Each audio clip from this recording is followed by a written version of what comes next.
Fourth season, Love Affairs, and I would like to start this episode with two stories.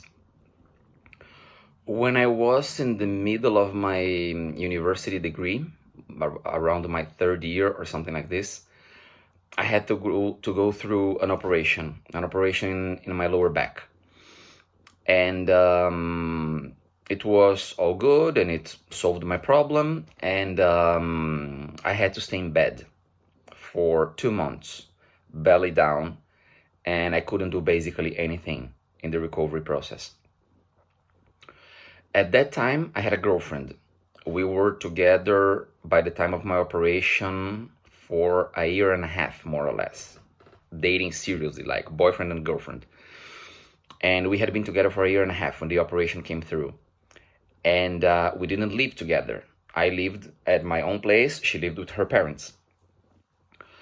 And during 2 months of my recovery, until I could do stuff more or less autonomously again and independently, she would come to my house every day with food, with the things that I needed to put on my back for the recovery. And I had to take injections every 10 days, more or less. And she would give me the injections. She wasn't a nurse, but she would apply the injections on me. And she would help me with basically anything I needed. And she never rubbed that on my face. She never requested me anything in return. And until today, I'm very grateful for that support. And that made me love her even more.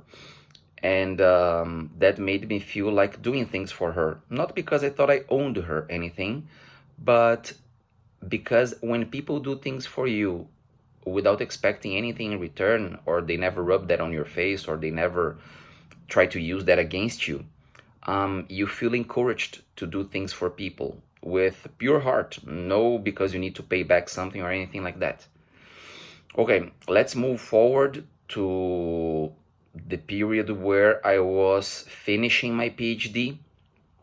I was dating another girl. I wasn't with that previous girl anymore, and I was dating another girl for like a year or something like this. And it was the end of my PhD. It was a period of concentration, a lot of work. I have my work, I have other things that I do, and on top of it, I had my PhD, and I had to present it, and it wasn't easy. And this girl that I was dating, she had pneumonia, and it was a pretty bad one.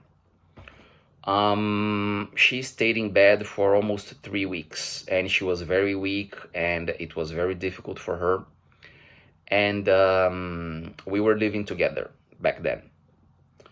And with all the work that I had, with my PhD on my back, with things and travelings, because I travel a lot for my work, with all that, I froze a little bit my life for those 3 weeks, and I basically stayed with her all the time and took care of her.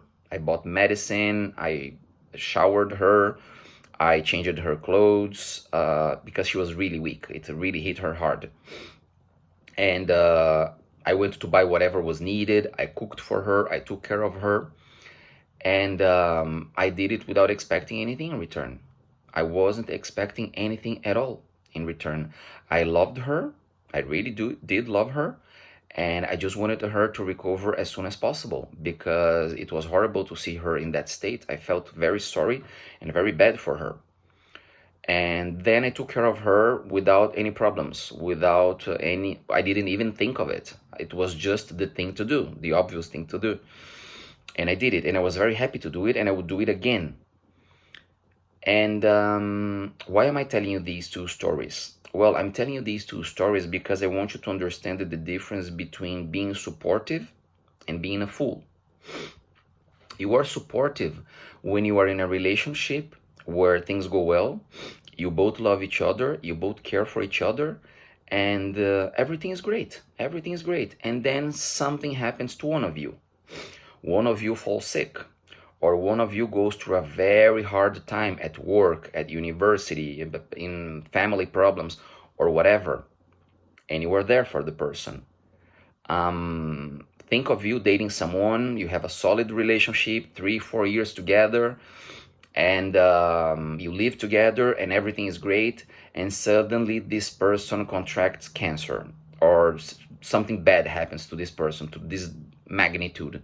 Are you going to just drop the person? Are you just going to ditch the person as if the person was disposable because you have your projects, you have your goals, you want to be the best version of yourself, and then you cannot waste your time helping someone that has been living with you, that has been your partner in life, that has been loving you, and that has been supportive to you when you need?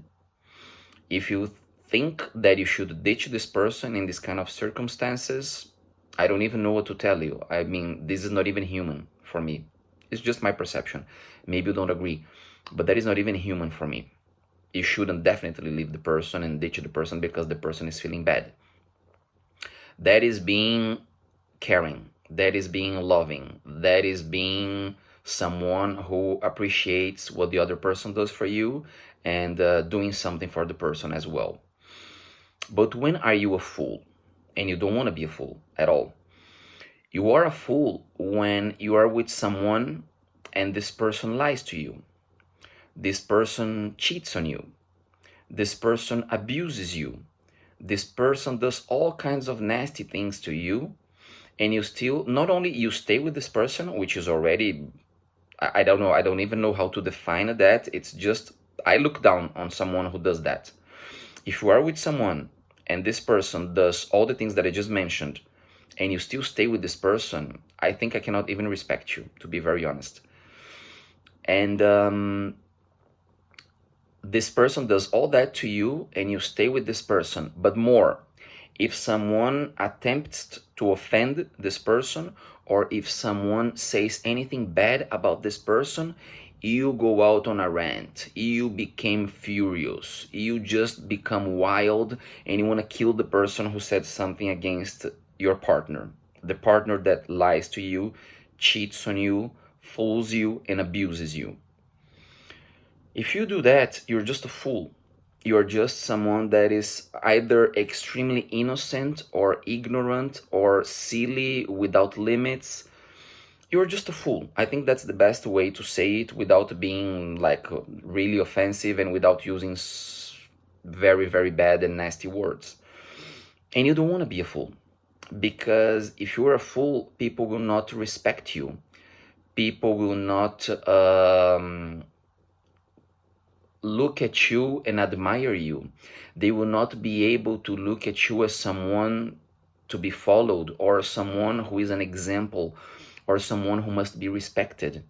They will look at you and they will think anyone can do whatever they want with this person.